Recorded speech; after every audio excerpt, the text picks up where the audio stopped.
در تالاری کاخ فرهنگی به نام علیم بابویف شهر مشورت اوگوستی کارمندان ساحه معارف دایر گردید.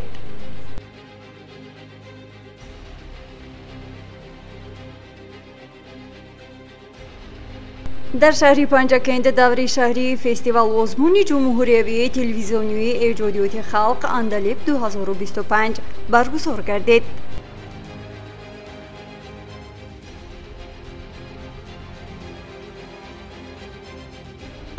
در تالاری خردی مقامات اجرایی و حاکمیت دولتی شهر پنجکند مشورت کاری با رئیسان کمیته های محل و هیئت کمیسیون دعوت جوانان به صف قواهای مسلح جمهوری تاجیکستان برگزار گردید.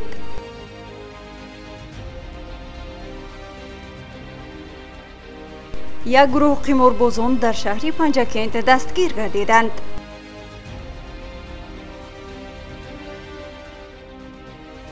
گروهی سربازان بین المللی شهر سمرقند از شهر پنجکند دیدن نمودند.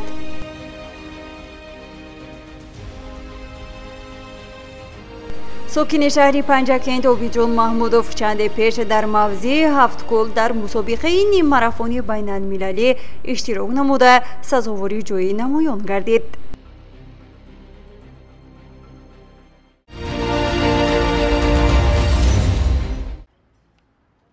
رفت اجرایی دستور سپارش‌های اساسگذاری صلح و وحدت ملی پیشوای ملت پرزیدنت جمهوری تاجیکستان محترم امامعلی رحمان اوید به تامین رشد ساحه معارف استراتژی ملی رشد معارف جمهوری تاجیکستان برای دوره تا سال 2030 در مؤسسه‌های تعلیمی شهر پنجکند در مشورت اوگوستی کارمندان ساحه معارف شهر با اشتراک رئیس شهر عبدالخالق خالقزاده، نماینده ریاست معارف ولایت سوخت بختیار سرهدف، سروران مؤسسه‌های تعلیمی و آموزگاران مورد محاکمه قرار گرفت. قبل از آغاز مشورت اشتراکچیان از نمایش هنری اعضایان محفل‌های مؤسسه تحصیلاتی علاوگی و کودکستان‌ها دیدن نمودند. در سخنرانی رئیس شهر ضمن بررسی رفت اجرایی استراتژی ملی رشد معارف جمهوری تاجیکستان برای دوره تا سال 2030 در مؤسسه‌های تعلیمی شهر پنجکند از جمله ذکر کرده شد.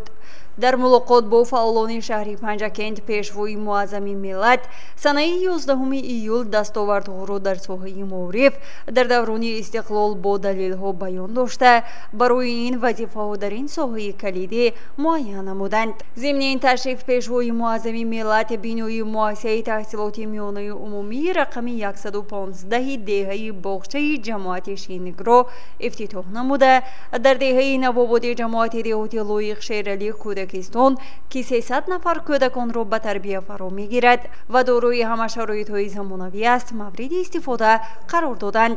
در همین جا پیشوای ملت به طور فاصله‌ای به فعالیت مؤسسه تحصیلاتی تا مکتبی در دهه سوجینه برای 120 کودک، بینای مؤسسه تحصیلاتی میانه عمومی در دهه کوسه‌تراش برای 520 خواننده در دوب است.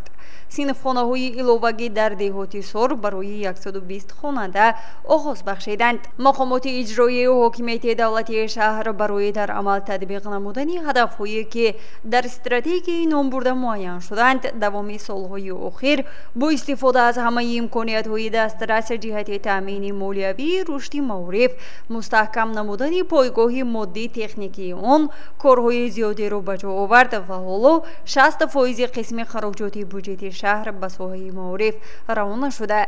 در همکاری با شریکان رشد، جلب سرمایه صاحبکاران، شخصان سخاوت پیشه، پدر و مادران در ساحه معارف شهر کارهای زیادی عملی شدند و این روند پیوسته ادامه یابد.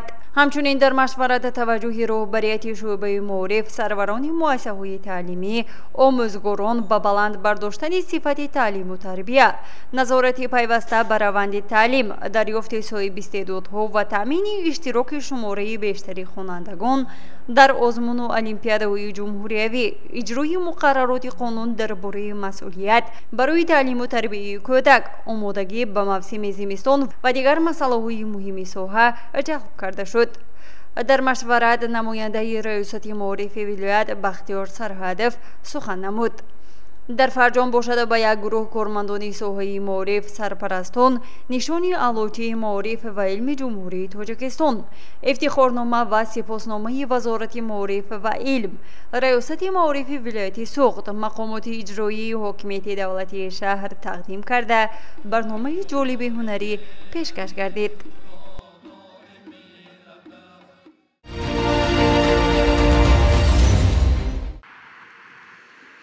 در کاخ فرهنگی به نام اولیمبو بایف شهری پنجکند یکی از رویدادهای فرهنگی مهم جمهوری فستیوال آزمون جمهوری تلویزیونی ایجادیات خلق تحت عنوان اندلیب 2025 با شکوه و شهامت خاصه برگزار گردید. این چاره‌بینی در دایره اجرایی امر پرزیدنت جمهوری تاجیکستان از 3 ینوری سال 2023 تحت رقم 318 برگزار گردید که بر رشد فرهنگی ملی و احیای عنعنه‌های مردمی روانه شده است. در دوره شهری فستیوال آزمون جمهوری تلویزیونی اندلیب 2025 صنعتکاران شهری پنجکند هنری والو نشان دادند که به هنر ایشان هیئت داوران از ریاست فرهنگی مقامات اجرایی و حاکمیت دولتی ولایت سوخت بهاگذاری نمودند. سرود همسرایان و رقص یکه، سرود یکه، سرود عنعنوی که صنعتکاران شهر با مهارت بلند اجرا نمودند نمایش هنرهای ملی به بهای بلندترین حکمان سزاوار دانسته شد. در مجموع هنرنمایی صنعتکاران شهر سزاواری 116 و از 7 خال گردید که حالا در مقیاس ولایت بلندترین گفته شد. باید یادرس شویم که مقصد اساسی آن تبلیغ و ترغیب عنعنه‌های نیکی نیاگون، جلب توجه جامعه به خصوص جوانان به صنعت و هنر ملی، احیای چهره‌های نوی ایجادکار و تحکیم نقش انسامبل‌های و گروه‌های بدیعی در حیات فرهنگی کشور می باشد. در قسمت خاتمه فستیوال نماینده برآمد نموده از سطح آمادگی و اجرای برنامه جالب و فرهنگی هنرمندان اظهار قناعتمندی نمود. فستیوال اندلیب 2025 باز یک مراتب ثابت ساخت که فرهنگ ملی چون جزء جداناپذیری هستی ملت باید پیوسته پشتیبانی و تشویق گردد. این گونه چاره‌بینی‌ها نه تنها فضای فرهنگی را غنی می‌سازد بلکه همچون میدان کشف استعدادهای نو و امیدبخش برای پیشرفت منبع صنعت تاجیک خدمت می‌کند.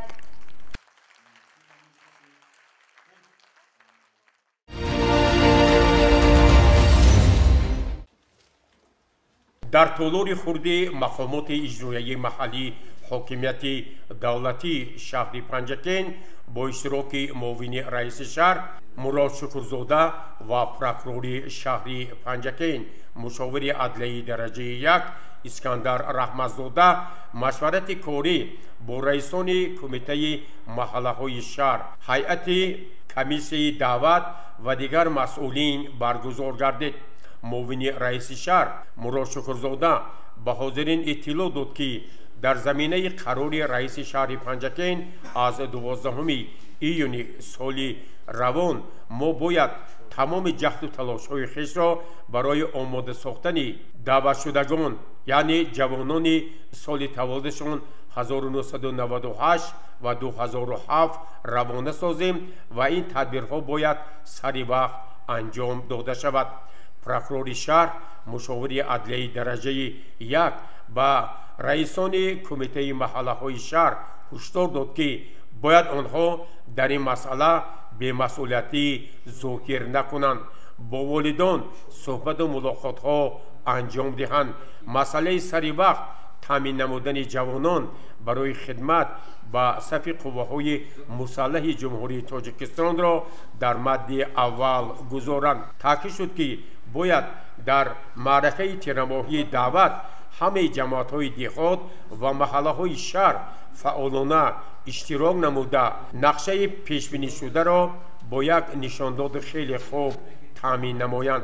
در خاتمه این مشورت کاری با رئیسان کمیته محله های شهر و هیئت کمیسیه دعوت و دیگر مسئولین دستور و سفارش‌های مشخص داده شد.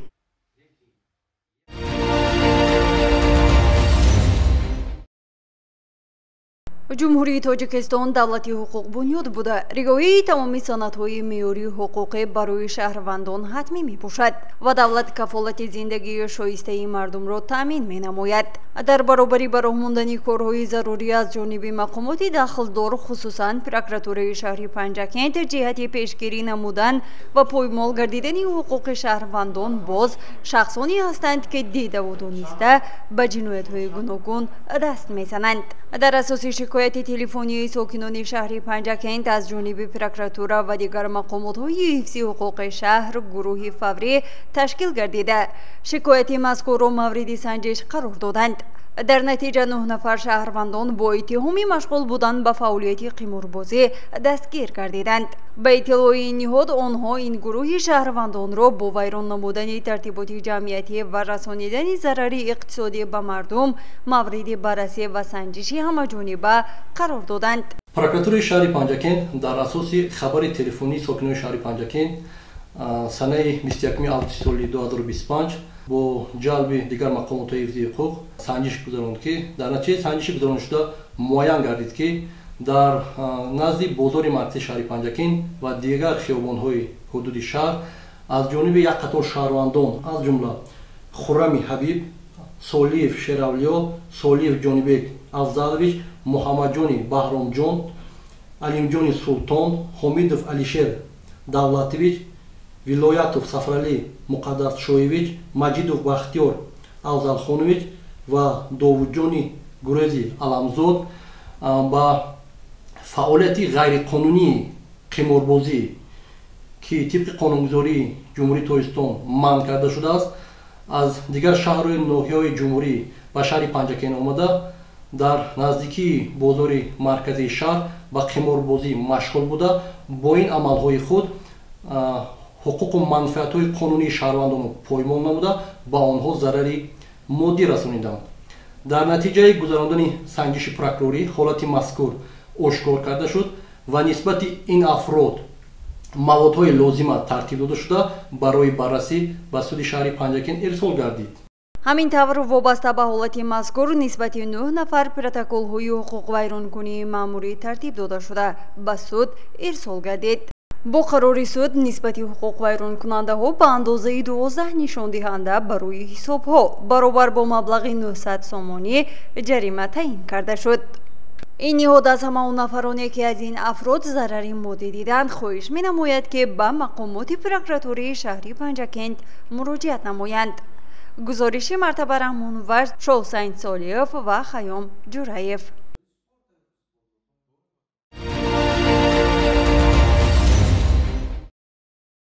در دایره گسترش همکاری‌ها بین جمهوری‌های تاجیکستان و ازبکستان سال‌های آخر هیئت نمایندگان شوراهای سربازان بین الملل ضمن ملاقات و صحبت‌ها درباره دوستی خلق‌ها، بلند برداشتن افتخار وطنداری و دعوت جوانان به خدمت مادر وطن سهم ارزنده دارند. چند پیش گروه سربازان بین الملل از شهر باستانی سمرقند به پنجکند تشریف آورده با هیئت سربازان بین الملل ولایت سوق ملاقات آراستند. پیش از برگزاری این ملاقات آنها به پایه مجسمه شاعر بزرگ تاجیک استاد لایق شیرالی گلچنبرها گذاشته ضمن صحبت اندیشه و ملاحظات خویش را از جمله چنین ارزیابی کردند. رئیس سابقه‌داران جنگ افغان ولایت سمرقند مولانا فرکین تورقلویچ از روزی گشوده شده این مرز ما شکرانه میکنیم که اولین ما تاجیکستان آمده با دوستان همیراق خودمون شناسیم برای این علیبای باروتوف همین چیز سر کردن اینها سمرقند آمدن از خوجند مهمان را قبول کردیم همین مناسبت‌های دوستی دوام کرده است. خرسندی آورش آن است که از طرف حکومت تاجیکستان حاضر رئیس محترم خالقزاده به طور رسمی از طرف حکومت قبول کرده ما با پنجکند باستانی شناس کردن. خوجند بودیم خوجند با 25 نفر از تمام جمهوری ازبکستان رفیقای همراه کمک آمده ما همین برای مستحکم کردن مناسبت‌های دوستی و منم خیلی آمده تاجیکستان کردی با از نزدیک شناس شدیم آن نفرایی که در افغانستان خدمت کرده بودیم دوستا با آنها واخوری کردن. این البته همون میوه مناسبت‌های دوستی که مرزها کشاده شد. بعد کشاده شدن مرز همین خدمت ما به هم بسیار اعتباری کلان داده ایستادین. ما از این بسیار خرسند. من با از نزدیک خلق برادر که از نزدیک شناخته هم صحبت شده دیدارهای شیرین گذراندیم. من کریم شاکر نعیموویچ در شهر سمرقند سالهای 80 از سمرقند تا 83 ما در افغانستان بودیم. از شهر هرات تا میمنه همون تریتوریا بودیم. بعد از همون من ماهان افغان ها کتی دیگر ولایت ها کتی بعد من مابین تاجیکستان کشیده شدن. علی با یکیم کتی دیگر یک جو خدمت کردگی شوری دور با هم ما شون کتی روابی ما بسیار کنار ما نه من همین سمرقند به اینا بیان اگر سینگوری من همین شما نقص کتی که میگیریم اینجا با ما یک مرتبه باره اول نه زیاد آمدیم. میخواهم که با آینده عمری دراز الله تعالی تیات اینو ما مهمان میکنیم ماهان با مهمان شده میبیم همین دنیا با گذشتگاه جوشان جان نشد موندگی همین زنده افغان ها هم میکم و یادگیر ما اهل شده تا دنیا عمر دادگی خدا دادگی بینیم. واقعا سازمان سربازان بین الملل یک نهاد جمعیتی بوده. آن در تحکیم پایه‌های استقلالیت ترغیب جوانان با اندیشه های وطن دوستی و دعوت آنها برای خدمت صادقانه در صف قوه‌های مسلح کشور سهمی ارزنده می‌گذارد و در این ملاقات و صحبت‌ها باری دیگر تاکید شد که جوانان دیار باستانی پنجکین در معرکه تیره‌ماهی دعوت با یک افتخاری وطنداری به صف قوه‌های مسلح جمهوری تاجیکستان شامل می‌شوند و این وطن زیبای ما را حفظ خواهند کرد.